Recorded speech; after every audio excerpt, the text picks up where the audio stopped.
SK21 volume 2, ठीक है, paper number 1 है ये। और इसको हम ज़रा डिटेल से पढ़ेंगे। फ़र्स्ट पेपर को आप डिटेल से पढ़ो हर SK का, तो आपके लिए और पेपर्स सारे के सारे जो उसी सीरीज़ में होते हैं वो आपके लिए काफ़ी आसान हो जाते हैं। उसमें फिर बहुत से रिपीटेड MCQs भी आपको नज़र आते हैं, ठीक है। So without wasting time let's begin. एक पेशेंट है, he falls on an outstretch hand, scaphoid bone जो है उसका फ्रैक्चर हुआ है, एनाटॉमिकल स्नव बॉक्स भी डैमेज है, which artery is most likely damage. तो जब भी आपको स्केफॉइड या आउटस्ट्रेच हैंड की बात आ जाए तो उसमें अगर बोन का पूछे तो आउटस्ट्रेच हैंड में स्केफॉइड डैमेज होता है। स्केफॉइड में आपके साथ क्या होती है, वहाँ पे आपको रेडियल आर्टरी नज़र आती है, ठीक है। तो एनाटॉमिकल स्नव बॉक्स जब डैमेज होता है वहाँ पे भी रेडियल आर्टरी होती है, यही एक्सप्लेनेशन में भी लिखा होगा। अ surgeon damages the posterior triangle of neck during surgery. The patient cannot abduct the arm beyond 15 anymore. Which muscle is damaged? तो इसमें इन्होंने क्वेश्चन को थोड़ा सा घुमाया हुआ है, तो बियॉन्ड 15 नहीं कर सकता, 15 तक सुप्रास्पाइनेटस करवाता है, ठीक है। तो सुप्रास्पाइनेटस तो नहीं हुआ। फिर 15 से लेकर 90 तक आपका डेल्टॉइड मसल करवाता है, ठीक है। और 90 एंड ओवरहेड एबडक्शन जो आपका करवाता है दैट इज़ योर ट्रेपीजियस और उसके साथ साथ सेरेटस एंटीरियर, ठीक है। तो अभी इन्होंने यहाँ पे आपको कहा है कि इस पेशेंट को posterior triangle of the neck, तो posterior triangle of the neck में आपको कौन सा मसल नज़र आता है, वहाँ पे ट्रेपीजियस होता है, ठीक है। तो trapezius is in the posterior triangle of the नेक, ठीक है। और बियॉन्ड 15 हो गया, ठीक है, 15 के बियॉन्ड हो गया तो इसमें आपके माइंड में डेल्टॉइड ट्रेपीजियस सेरेटस एंटीरियर आना चाहिए। अभी पोस्टीरियर ट्रायंगल ऑफ द नेक की बात हुई, वहाँ पे ट्रेपीजियस आपको मिलता है, ठीक है। So this become trapezius. Trapezius की नर्व सप्लाई है एक्सेसरी नर्व 11 नंबर जो है serratus anterior long thoracic nerve, ठीक है, which causes winging of scapula. जो डेल्टॉइड है इसको एक्सिलरी नर्व सप्लाई करता है, ठीक है। और ये आपके साथ एक इसमें याद रखें रेजिमेंट बैच साइन भी आपको डेल्टॉइड में मिलता है, ठीक है। वो जो आर्मी ऑफिसर्स होते हैं वो बैच पहनते हैं, कहाँ पे पहनते हैं, डेल्टॉइड पे। तो अगर इसकी इंजरी हो जाए तो इसमें आपको रेजिमेंट बैच साइन भी नज़र आएगा, ठीक है। तो ये यही एक्सप्लेनेशन है कि 0 to 15 is supraspinatus, 15 to 90 is your deltoid muscle, beyond 90 is trapezius and serratus anterior, upper और middle fibers of trapezius है और serratus anterior है। Patient presented with history of stroke followed by hysterectomy. The histopathology of the given sample shows a roll pattern along with clear borders, ठीक है। Keeping in mind the given information, which type of necrosis occurs in this organ? तो अभी हमने इसको diagnose करवाना है या करना है। तो एक बंदे को स्ट्रोक हुआ, ठीक है। तो जब भी आपके पास स्ट्रोक होता है या ब्रेन की कोई कंडीशन होती है उसमें लिक्विफेक्टिव नेक्रोसिस होती है, लेकिन इन्होंने आपसे कहा है कि स्ट्रोक के बाद उसके लिए हिस्टेरेक्टमी हुई है। और हिस्टेरेक्टमी में आपको जो है हिस्टोपैथोलॉजी सैंपल पे एक roll pattern along with clear borders नज़र आ रहा है। तो ये रोल पैटर्न आपको लियोमायोमा फाइब्रॉइड्स में नज़र आते हैं, ठीक है। और ये फाइब्रॉइड्स आपके साथ यूट्रस में होते हैं। यूट्रस आपके साथ एक सॉलिड ऑर्गन है, सॉलिड ऑर्गन में आपके साथ कोगुलेटिव नेक्रोसिस होती है, ठीक है। तो अभी इन्होंने पूछा है which type of necrosis occur in this organ, तो ये ब्रेन की बात नहीं कर रहे, ये आपसे यूट्रस की बात कर रहे हैं। स्ट्रोक पहले हुआ था उसके बाद हिस्टेरेक्टमी हुई है। फिर हिस्टेरेक्टमी क्यों हुई है, क्योंकि उस ऑर्गन में रोल पैटर्न फाइब्रॉइड्स थे। और ये आपसे पूछ रहे हैं कि यूट्रस में कौन से टाइप की नेक्रोसिस होती है, so that is actually your coagulative necrosis, option number B, ठीक है। यही एक्सप्लेनेशन है, आपने पढ़ना है तो इसको आप जो है पॉज करके यू कैन रीड इट, ठीक है। अच्छा, फिर इसके बाद है gluconeogenesis occur in which organ. तो ग्लूकोनियोजेनेसिस आपके साथ कौन से ऑर्गन में होता है, ये आपके साथ लिवर और किडनी में होगा, ठीक है। ग्लूकोनियोजेनेसिस के बारे में याद रखें कि it occurs in the liver and the kidney. 90% liver में होती है, 10% किडनी में होती है, ठीक है। ये ग्लूकोनियोजेनेसिस जो है, इसमें आपके साथ ग्लूकोज सिंथेसिस होती है from a non carbohydrate source या प्रिकर्सर, और ये 90% लिवर में होगा।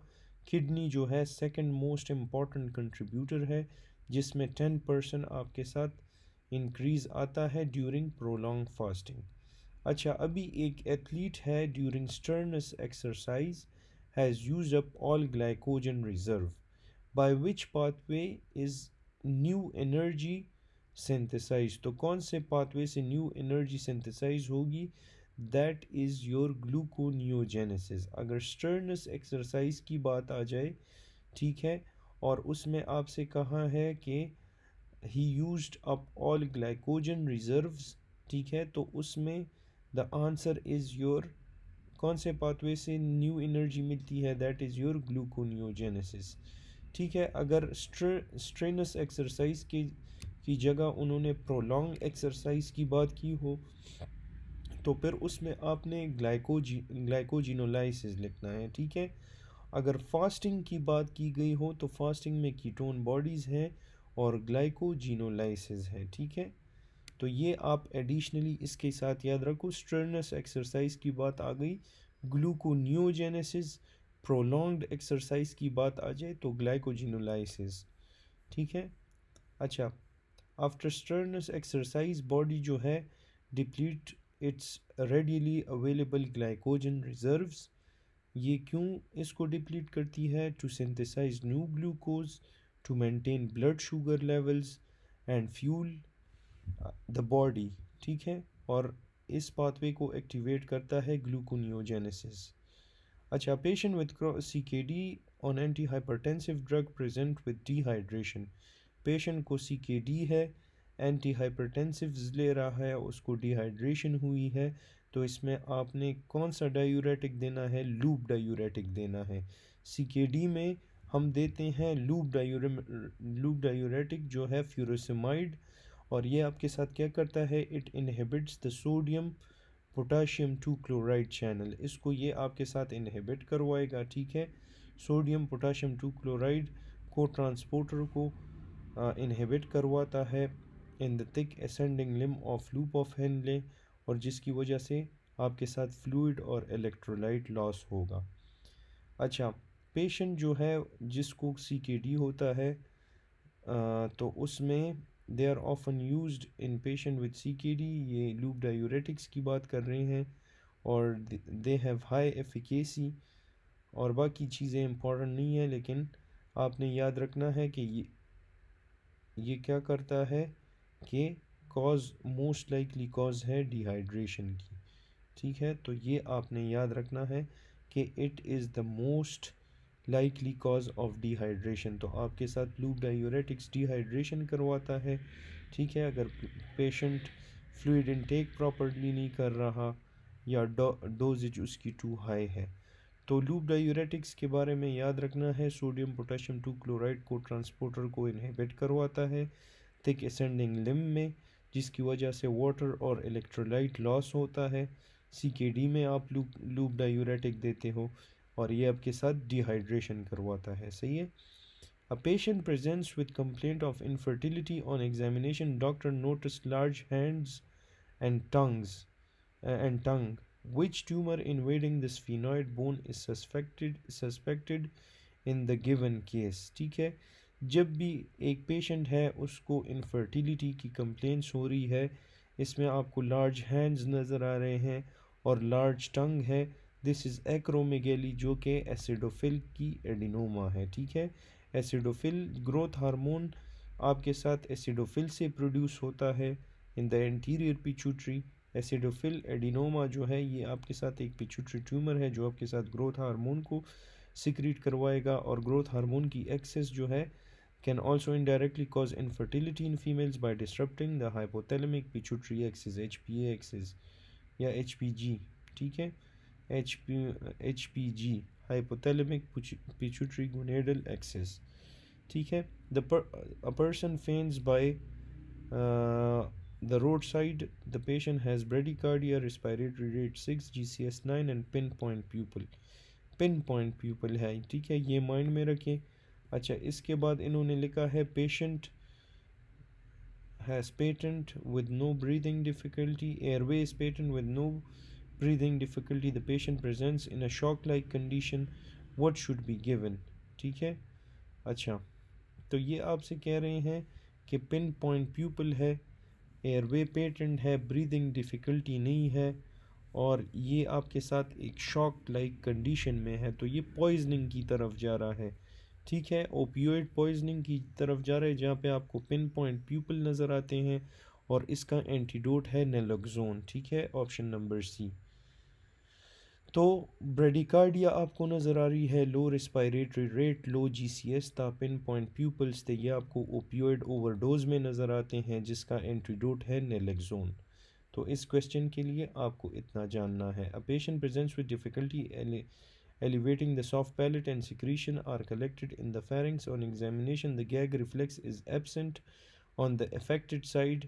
Which nerve is most likely involved? तो जब भी आपसे कहते हैं कि सॉफ्ट पैलेट को एलिवेट करने में मसला है और एब्सेंट गैग रिफ्लेक्स है ऑन द अफेक्टेड साइड, ये ग्लॉसोफेरिंजियल नर्व का काम है। ठीक है, ग्लॉसोफेरिंजियल नर्व, गैग रिफ्लेक्स 9th और 10th दोनों नर्व से होता है, लेकिन इसमें आपने याद रखना है कि इसका जो सेंसरी पार्ट है वो ग्लॉसोफेरिंजियल नर्व से मीडिएट होता है, और इसका जो मोटर पार्ट है और वो वेगस नर्व से मीडिएट होता है।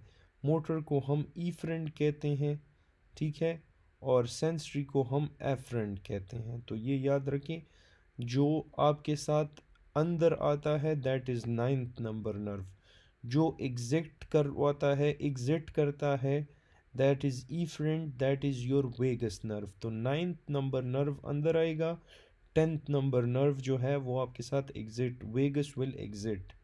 ठीक है।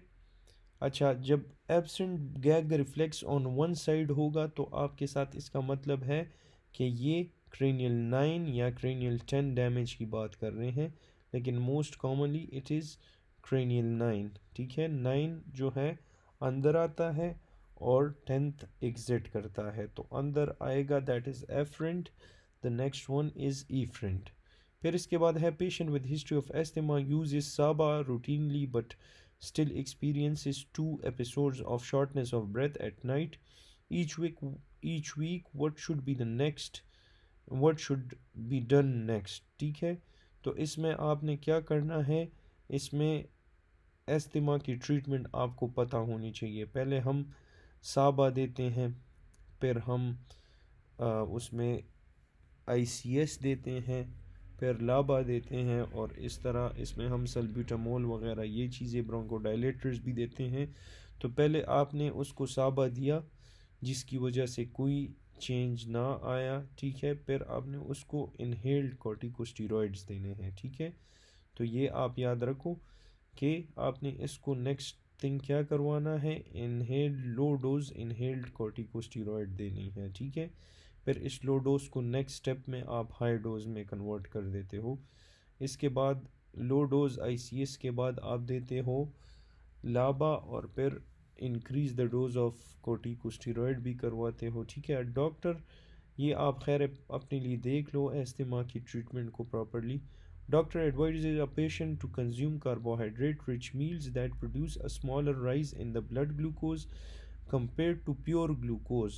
Which term best describes this property? तो जब भी इस तरह का सिनेरियो हो जिसमें आपको मिला हो कि consumes carbohydrate-rich meal और that produces smaller rise in blood glucose compared to pure glucose, तो ये glycemic index की बात कर रहे हैं। ठीक है, ग्लाइसीमिक इंडेक्स क्या होता है, it is the ranking of carbohydrates based on their effect on blood glucose level. हम कार्बोहाइड्रेट को रैंक कर देते हैं, ठीक है, और देखते हैं कि उसका इफेक्ट ब्लड ग्लूकोज पे क्या है। फूड्स जिसमें स्मॉलर या स्लोअर राइज होगा, ठीक है, उसको हम कहते हैं कि उसका ग्लाइसीमिक इंडेक्स कम है। ठीक है। अच्छा, in pregnant female cervical ectropion is due to, तो सर्वाइकल एक्ट्रोपियन किसकी वजह से होता है, ठीक है। ये आपके साथ एक फिजियोलॉजिकल चेंज है। नॉर्मली आपके साथ सर्वाइकल एक्ट्रोपियन प्रेगनेंसी में होता है, ठीक है, और इसको हम फिजियोलॉजिकल एक्ट्रोपियन या फिजियोलॉजिकल चेंज कहते हैं, जिसमें columnar epithelium of the endocervix change होता है, ठीक है, एक्सटेंड आउटवर्ड। और अच्छा, इसमें ये कोलमनर एपिथेलियम आउटवर्ड आ जाता है और visible part of the cervix, ठीक है। This change is primarily mediated by the hormonal environment of pregnancy, particularly estrogen, but the process itself is considered normal, ठीक है। अच्छा, मैं आपके लिए फॉर एग्ज़ाम्पल यहाँ पे एक डायग्राम तो वैसे नहीं बन सकती, लेकिन आप कंसिडर करो कि इस तरह एक यूट्रस है, ठीक है। अगर उसके आउटर वॉल पे आपके साथ कोलमनर एपिथेलियम आ जाए तो इसको हम कहते हैं सर्वाइकल एक्ट्रोपियन। नॉर्मली ये एपिथेलियम अंदर की तरफ होता है, लेकिन जब ये बाहर की तरफ आ जाए तो इसे हम कहते हैं एक्ट्रोपियन, ठीक है। और ये आपके साथ पार्टिकुलरली एस्ट्रोजन के साथ एसोसिएटेड होता है। ये जो चेंजेस होती हैं ये आपके साथ प्रेगनेंसी में और एस्ट्रोजन की वजह से चेंजेस इसमें आती है, ठीक है, एपिथेलियम में। A patient with ureteric stone presents in the ER with complaints of severe pain in the right lumbar region, which is also radiating to the groin and flank. Ureteric stone है, pain है उसको right lumbar region में, वो radiate कर रहा है groin and flank में। The pain is referred by which nerve, तो जेनेटोफीमोरल ये भी हो सकता है, इलियोइंग्वाइनल, अच्छा, ये भी हो सकता है। तो जब भी आपके साथ लॉइन और ग्रोइन की बात करें, ठीक है, लॉइन और ग्रोइन की बात करें तो इसमें आप याद रखो इलियो इंग्वाइनल और इलियो हाइपोगैस्ट्रिक, ठीक है, इलियो इंग्वाइनल और इलियो हाइपोगैस्ट्रिक। और थाइज और टेस्टीज की बात करें तो जेनेटोफीमोरल, ठीक है। तो थाई, टेस्टीज और जेनेटो में टी है, तो इससे याद रखें लॉइन और ग्रोइन दोनों में आई है, तो that is both the eyes ilioinguinal iliohypogastric, ठीक है। लॉइन में भी आई है, ग्रोइन में भी आई है, तो दोनों आई आई वाले जो है इसमें इलियो इंग्वाइनल इलियो हाइपोगैस्ट्रिक। थाइज और टेस्टीज जो है टी टी से याद रखें, जिसमें जेनेटोफीमोरल, टी याद रखें, ठीक है। A new born presents with persistent bleeding from the umbilical cord stump. The infant appears otherwise healthy. PTA, PTT are mildly elevated, and the platelet count is normal, which coagulation factor deficiency is most likely.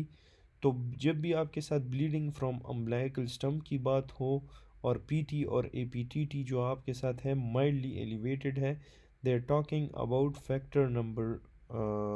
Factor 13, ठीक है, factor 13 की बात कर रहे हैं। ये mildly elevated जो है एपीटीटी और पीटी, यहाँ पे आपका सारा सिनेरियो पड़ा है। माइल्डली एलिवेटेड की जगह अगर हाईली एलिवेटेड होता फिर फैक्टर 2 आता। फैक्टर 13 में माइल्डली एलिवेटेड होगा और इसकी डिफिशेंसी होगी तो there will be persistent bleeding from the umbilical stump, ठीक है। फैक्टर 8 जो है आपके साथ क्रॉस लिंकिंग के लिए इन्वॉल्व होता है, 13 सॉरी, और स्टेबलाइज करता है फाइब्रिन क्लॉट को। फैक्टर 2 जो है आपके साथ इसलिए एक्सक्लूड हुआ है कि ये आपके साथ एबनॉर्मली हाई पीटी और एपीटीटी कॉज करवाता है। अगर ये एबनॉर्मली हाई एलिवेटेड होता फिर आप फैक्टर 2 की तरफ जा सकते हैं। A patient with a patient with presents with a weight loss and bilateral hilar lymphadenopathy. He is HIV negative with no TB contact or history. What is the diagnosis? तो जब भी आपके साथ bilateral hilar lymphadenopathy आ गई, this is a case of sarcoidosis, ठीक है, this is a case of sarcoidosis. TB वगैरह की कांटेक्ट भी नहीं है तो टीबी हो नहीं सकती।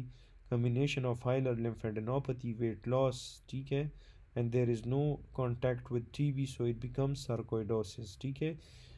और टीबी में आपको लिम्फेडेनोपैथी और वेट लॉस मिलता है, सार्कोइडोसिस में बाइलेटरल लिम्फेडेनोपैथी मिलेगी, ठीक है। यहाँ पे टीबी में यूनिलैटरल मिलती है। अच्छा, this was the different patient in static car is hit by the truck, his neck suffered a severe jerk and movement is now limited. तो ये कौन से टाइप की इंजरी हुई है?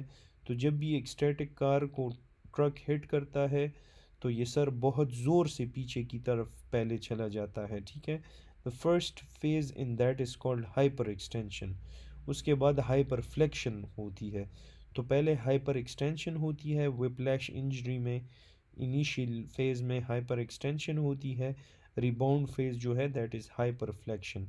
इनिशियल फेज जो है मोस्ट डेंजरस है और ये आपके साथ कंसर्निंग इंजरी है to the facet joints and anterior structure of the cervical spine, ठीक है। और इस टाइप की इंजरी को हम कहते हैं acceleration deceleration injury with initial hyper extension, ठीक है। तो होपफुली आपको इसकी समझ आ गई होगी। A patient is asked to move the plantar aspect of the foot medially, which group of muscle is use. तो अगर फुट को मीडियली रोटेट करवाते हैं that is your tibialis anterior and tibialis posterior, not hallucis longus, ठीक है। Flexor हॉलिसिस longus और Brevis, ये तो फ्लेक्सर की बात कर रहे हैं। फ्लेक्सर तो हो नहीं सकता, फ्लेक्सर तो फ्लेक्शन करवाएगा, ठीक है। यहाँ भी फ्लेक्सर हॉलिसिस जो है फ्लेक्शन करवाता है। टिबियालिस एंटीरियर है लेकिन उसके साथ एक फ्लेक्सर है। तो ये कह रहे हैं कौन सा ग्रुप है जो आपके साथ फुट को मीडियली करवाता है। तो tibialis anterior also good option है और anterior और posterior तो it becomes both, क्योंकि posterior muscles भी आपके साथ ऐसे कुछ muscles हैं जो आपके साथ फुट को इन्वर्ट करवाते हैं, अंदर की तरफ मीडियली ले आते हैं। तो that is tibialis anterior and posterior। फिर इसके बाद है medullary carcinoma of the thyroid is diagnosed, what is the correct tumor marker। तो medullary carcinoma of thyroid में आपको कैल्सिटोनिन मिलता है, ठीक है। तो ये याद रखिए कैल्सिटोनिन मेडुलरी थायराइड कार्सिनोमा में होता है, जहाँ पे आपके पैराफोलिकुलर सी सेल्स मिलते हैं जो आपके साथ कैल्सिटोनिन को रिलीज़ करते हैं, ठीक है। फिर उसके बाद है hepatic adenoma is diagnosed, hepatic adenoma is diagnosed. तो इसमें हम हेपेटिक एडिनोमा में क्या चीज़ देखते हैं? एएफपी देखते हैं, ठीक है, एएफपी देखते हैं। Per 8-year-old man falls in the washroom, results in femoral neck fracture. On examination, he has shortened limb and laterally rotated foot. Which of the following muscle is responsible for this presentation? तो एक 8-year-old man जो है washroom में fall करता है, उसके साथ जो है फीमोरल नेक फ्रैक्चर है। एग्जामिनेशन पे शॉर्ट लिम्स नज़र आ रहे हैं उसको, और उसके साथ लेटरली रोटेटेड फुट नज़र आ रहा है। तो इसमें कौन सा मसल इन्वॉल्व होगा? That will be your gluteus Maximus, ठीक है। ग्लूटियस मैक्सिमस जो है ये मसल क्या करता है कि ये आपके साथ शॉर्ट लिम्स कॉज करवाता है, उनको लेटरली रोटेट करवाता है, ठीक है। ये चीज़ें आपको ग्लूटियस मैक्सिमस के फ्रैक्चर में मिलेगी, ठीक है। और ये फ्रैक्चर जो है डिस्टर्ब करता है सपोर्ट ऑफ द लेग को, उसको ख़राब कर देता है। और strong gluteus Maximus and other lateral rotators pull the distal fragments, ठीक है, causing the limb to shorten and entire leg to roll outward। अच्छा, Hirschsprung disease most likely site involve is, तो और ऑप्शंस देखने की ज़रूरत ही नहीं है, रेक्टम को इन्वॉल्व करता है। अगर सिग्मोइड कोलॉन हो ऑप्शन में तो वो भी एक्यूरेट, वो that is more than rectum, ठीक है। क्योंकि अगर वो ना हो तो हर्शपंग में हम रेक्टल बायोप्सी भी करते हैं। सिग्मोइड कोलॉन दिया है इन्होंने तो sigmoid colon is a better option, सही है। हर्शपंग जो है इसे हम congenital a ganglionic mega colon कहते हैं, जिसमें आपको failure of neural crest cells नज़र आती है, वो आपके साथ माइग्रेट नहीं होते ड्यूरिंग डेवलपमेंट, सही है। तो इसे हम वहाँ पे आपके साथ गैंग्लियंस नहीं होते तो ए गैंग्लियोनिक सेगमेंट कहते हैं, ठीक है।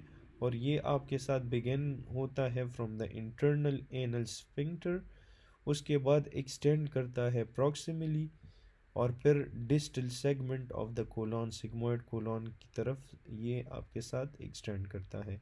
विच इम्यूनोग्लोबिन क्रॉसेज द प्लेसेंटा, कौन सा इम्यूनोग्लोबिन प्लेसेंटा क्रॉस करवाता है, ज़रा सोचें, दैट इज़ IgG। ठीक है। A female gives birth to a baby who develops hemolytic disease of newborn due to RH incompatibility, कौन सा इम्यूनोग्लोबिन है जो आपको RH इनकम्पैटिबिलिटी में नज़र आएगा, that is your IgG again. सही है। RH इनकम्पैटिबिलिटी में भी आपको IgG नज़र आता है। Patient expresses both allele fully, जब बोथ एलील को फुली एक्सप्रेस करवा सकता है, this phenomena is called codominance. ठीक है।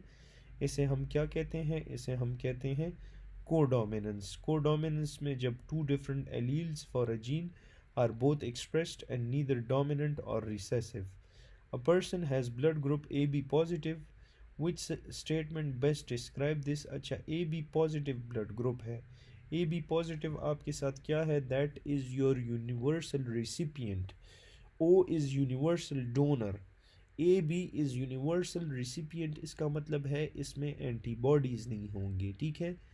तो has A and B antigen on the cell surface, बिल्कुल ठीक बात है, ऑप्शन A बिल्कुल ठीक है। ठीक है। AB में आपके साथ एंटीबॉडीज़ नहीं होते, तो और जो O है उसमें आपके साथ एंटीजन्स नहीं होते। ठीक है। तो ये इसका मेन ब्लड ग्रुप का एक मेन कॉन्सेप्ट है जो आपको याद होना चाहिए। Which disease cause lymphoid hyperplasia, lymphoid hyperplasia आपके साथ इन्फेक्शियस मोनोन्यूक्लियोसिस करवाता है, जिसमें जो एप्स्टीन बार वायरस से कॉज होता है। ये आपके साथ B और T सेल्स को इन्फेक्ट करवाता है। इसके बारे में याद रखो कि इन्फेक्ट्स द B सेल्स, ठीक है, और ये आपके साथ affects the T cells. Infect में बी सेल लिखना है और अफेक्ट में आपने ए वाला, अफेक्ट में आपने टी सेल रिस्पॉन्स लिखना है। ठीक है। This proliferation of lymphocytes B and T cells cause generalized lymphoid hyperplasia. B और टी सेल्स आपके साथ लिम्फॉइड की हाइपरप्लेजिया करवाते हैं। हाइपरप्लेजिया में आपके साथ क्या होगा कि आपके साथ लिम्फ नोड्स इनलार्ज होंगे, टॉन्सिल और स्प्लीन इनलार्ज हो जाएगा। फिर है person presents to the ER with low GCS, empty bottle of alprazolam is found. Benzodiazepine की बात कर रहे हैं, सेडेटिव्स एंड हिप्नोटिक्स की। What should be given immediately to the patient. अच्छा, तो बेंजोडाइजिपीन पॉइजनिंग में हम क्या चीज़ देते हैं, हम इसमें देते हैं फ्लूमेज़ानिल। जो नेलोक्सोन है ओपियोइड में, पैरासीटामोल में एन एसिटाइलसिस्टीन देते हैं, और बेंजोडाइजिपीन में हम फ्लूमेज़ानिल देते हैं। ठीक है। जो आपके साथ एंटागोनिस्ट है गाबा रिसेप्टर पे। ठीक है। अच्छा, फिर इसके बाद है कि 40-year-old man presents with painless enlargement of the right testicle on examination. Mass is firm and confined to the testes. He undergoes orchidectomy followed by radiotherapy. Which type of testicular carcinoma is most likely? तो एक आपने इस type of scenario में as देखना होता है, middle aged है। ठीक है। दूसरी बात है painless enlargement of the testicle है, और इसमें आपके साथ रेडियोथेरेपी इसको दी गई है। ठीक है। Which means this is radio sensitive, middle age radio sensitive की बात आ जाए, डायरेक्टली सेमिनोमा पिक करना है। ठीक है। डायरेक्टली सेमिनोमा आपने पिक करना है, आपके साथ 30 to 40 ईयर्स में होता है, रेडियो सेंसिटिव होता है। रेडियो सेंसिटिव में लाड़काना सुई गैस कंपनी, लाड़काना से लिम्फोमा, सुई से सेमिनोमा, गैस से ग्लायोमा, ब्रेन स्टेम ग्लायोमा, और कंपनी से आई थिंक क्रेनियोफेरेंजियोमा। ठीक है। तो इसी सेंस से आपने इसको याद रखना है। इसका ये फेमस निमोनिक है लाड़काना सुई गैस कंपनी, जो आपके साथ रेडियो सेंसिटिव ट्यूमर्स हैं। ठीक है। रेडियो सेंसिटिव जिसकी ट्रीटमेंट में आपने रेडियोथेरेपी देनी होती है, उसे रेडियो सेंसिटिव कहते हैं। ठीक है। A person running on the road claims to be Prime Minister of Pakistan. While talking to him, his thoughts are very fast. He is put on lithium to control maniac behavior. Side effect of the given drug is, अच्छा, lithium ले रहा है, तो lithium आपके साथ क्या चीज़ करवाता है, ये आपके साथ फाइन ट्रिमर करवाता है। ये लिथियम का एक साइड इफ़ेक्ट है, ठीक है। Fine trimmer is the most common dose related side effect of lithium, ठीक है। और डिल्यूजन डिसऑर्डर में है बंदा। 40-year old Chinese man presents with diarrhea, memory problems, scaly skin. Further investigation पे he claims that his diet mainly consists of corn. Which nutritional deficiency is most likely he suffering from? तो इसको diarrhoea है, dermatitis है और dementia की बात की है। विटामिन क्या पूछ रहे हैं, तो that is your B3 which is associated with pellagra, और नियासिन डिफिशेंसी में आपके साथ पेलाग्रा नज़र आती है। तो वो तीनों सिम्टम्स दिए हैं। person with history of dyspepsia, epigastric pain shows decreased lower esophageal sphincter tone. What will be the most likely cause? ठीक है, तो ये बड़ा कंफ्यूजिंग MCQ इन्होंने दिया था कि एक पर्सन है, उसको डिस्पेप्सिया और एपिगैस्ट्रिक पेन हो रही है और डिक्रीज लोअर एसोफिजियल स्फिंक्टर टोन है, जो एसोफेगस का जो स्फिंक्टर है उसका टोन कम हुआ है जिसकी वजह से रिफ्लेक्स हो रहा है, गर्ड है। तो ये प्रॉब्लम आपके साथ most likely what will be the most likely cause. तो ये कॉज आपके साथ कहाँ से ओरिजिनेट हो रहा है एक्चुअली, ये अगर आपसे पूछते हैं, ये यहाँ पे एक अच्छे इन्होंने क्वेश्चन को प्रॉपर से नहीं लिखा, ठीक है।